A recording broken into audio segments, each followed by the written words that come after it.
Bonjour, bonsoir, bienvenue sur cette page ou sur cette chaîne. Alors, ici nous parlons de la spiritualité, du succès et de la prospérité, de la féminité et aussi de comment nous pouvons investir ou gagner de l'argent. Amen.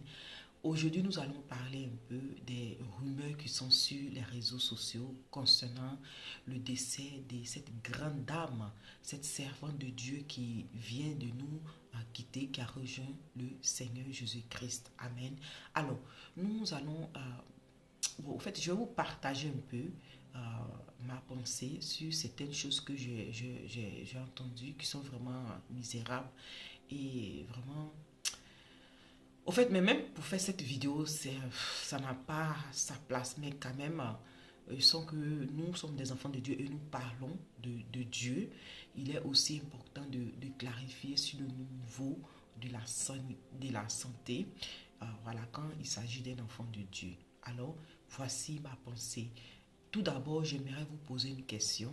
Bon, question ouverte à tous. Chacun de nous doit se poser cette question. Et puis, voilà, laisser que le Saint-Esprit lui réponde. Et puis bon, ceux qui ont des avis différents, n'hésitent pas à les exprimer dans les commentaires. Voilà, comme ça va clarifier d'autres personnes ou on aura d'autres points de vue. Amen. Alors, voici la question. Est-ce qu'un enfant de Dieu peut-il mourir sur un bloc opératoire? Question. Alors, bien avant de donner ma pensée sur cela et aussi et plus en avant donner aussi un petit témoignage concernant cette question que je viens de vous poser. Alors, il y a ces rumeurs sur les réseaux sociaux, soit disant que la femme de ce grand pasteur qui vient de partir est allée s'opérer, je crois en Turquie, allait faire de, je ne sais même pas comment on appelle ça, BBL.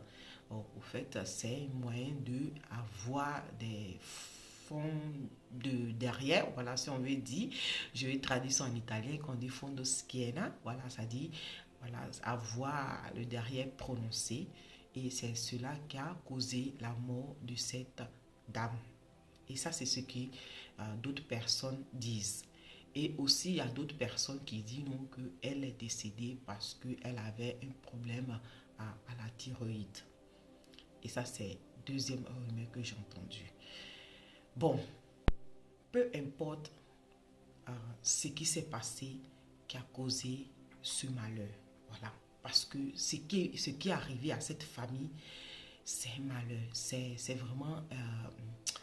c'est fort ce qui s'est passé. Une perte, c'est une perte et peu importe ce que la personne a fait ou pas, toujours est-il que cette personne laisse un mari, des enfants, des familles, voilà, des parents. Et donc, voilà, le seul but, c'est de prier pour cette famille qui soit en bonne santé, qui soit forte, qui traverse ce moment avec la grâce du Seigneur, parce que ce n'est pas facile de perdre un être cher.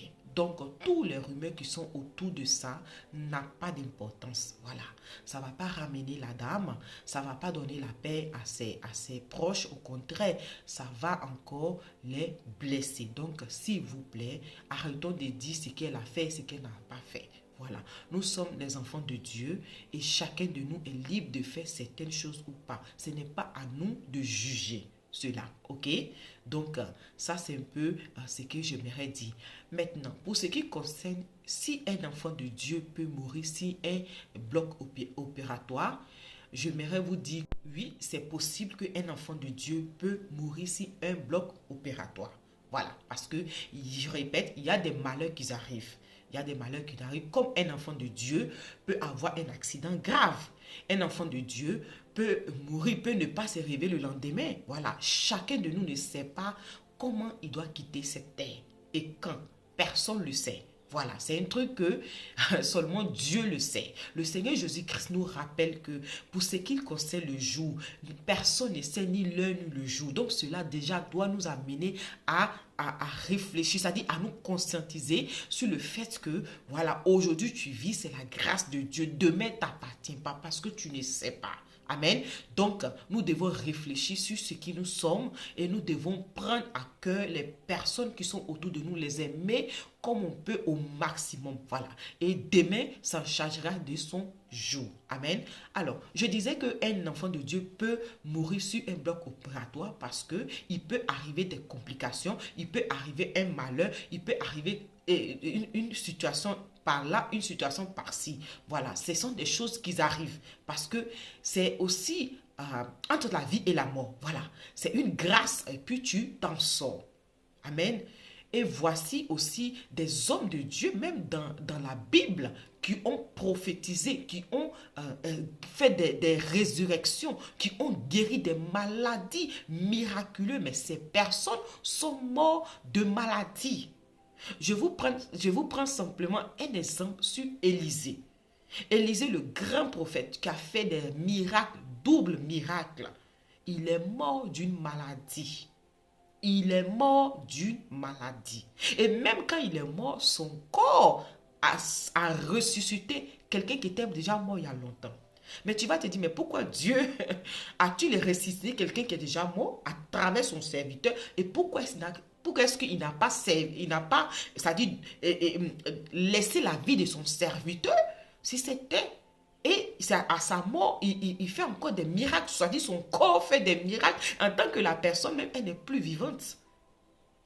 Vous voyez, donc, c'est possible que certaines choses arrivent. Nous ne savons pas pourquoi, nous n'avons pas les explications. À Dieu seul l'explication. Amen. Donc, sur cela, j'aimerais vraiment vous sensibiliser et surtout arrêtons de parler. C'est vrai, moi, cet homme de Dieu, je l'ai connu à travers mon frère qui en parlait. Sinon, que ce n'est pas un homme de Dieu que moi je suivais. Mais j'ai connu sa femme parce que les gens parlent que c'est une grande femme. J'ai pris la peine de regarder certaines choses que sa femme parlait, mais c'est vrai, on ne peut pas tout connaître, on ne peut pas connaître toutes les personnes sur cette terre. Mais j'ai appris à connaître un peu ce que cette femme est. Et peu importe ce que la personne a pu faire. J'entends les gens dire non, ils sont hommes de Dieu, ce sont eux qui vont faire ces genre d'opérations, ils ne vont pas faire ça. Mais est-ce que ce n'est pas Dieu qui a donné la science aux hommes? C'est Dieu qui a donné la science aux hommes. Et pourquoi pas? Chacun est libre de faire ce qu'il veut. Mais à chaque décision a une conséquence. Chaque décision a une conséquence. Et ce n'est pas vous qui allez payer ces conséquences. Ok? Peu importe ce qu'elle a fait. Je répète, ça ne concerne personne. Nous avons seulement le temps et le moyen pour prier pour cette famille et surtout, vraiment que cette femme soit en paix, c'est tout. On n'a pas besoin de savoir si elle a fait BBL, si elle n'a pas fait BBL, je ne sais pas comment on appelle ça. Peu importe. Un décès est un décès. Et c'est un malheur qui frappe à tout le monde. À tout le monde. Donc, on devrait réfléchir à cela. Et j'aimerais attirer votre attention sur le fait que le corps d'Élisée a ressuscité un mort. Élisée, pourquoi quelqu'un qui peut ressusciter des morts meurt et c'est son cadavre qui ressuscite? On ne sait pas pourquoi et comment, pourquoi est-ce que le Seigneur a repris sa servante, mais ça peut donner aussi des leçons de vie à chacun de nous. Ça peut nous amener à réfléchir à chacun de nous. Donc, prenez ça sur cette dimension-là. Amen. Et donc, c'était un peu ça. Et c'est vrai aussi, j'entends aussi d'autres dire que, mais pourquoi est-ce qu'il avait l'argent, et pourquoi est-ce qu'il n'est pas allé faire l'opération en Amérique, en France, ou bien même dans son pays? On ne sait pas pourquoi ils sont allés là-bas. Personne ne sait et ça ne nous regarde pas. Même déjà, ce pasteur, déjà, il n'était pas obligé de nous dire ce qui est arrivé à sa femme. Il n'était pas obligé. Donc, s'il vous plaît, arrêtez. Ok? Voilà.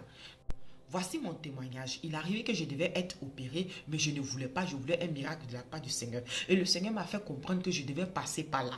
Et il arrivait que moi, je disais, ah Seigneur, je peur parce que artificiellement, on te tue. Voilà. Et puis après, on te ramène à la vie. Si quelque chose se passe mal, tu meurs, c'est fini. Le Seigneur m'a fait comprendre que je devais passer par là.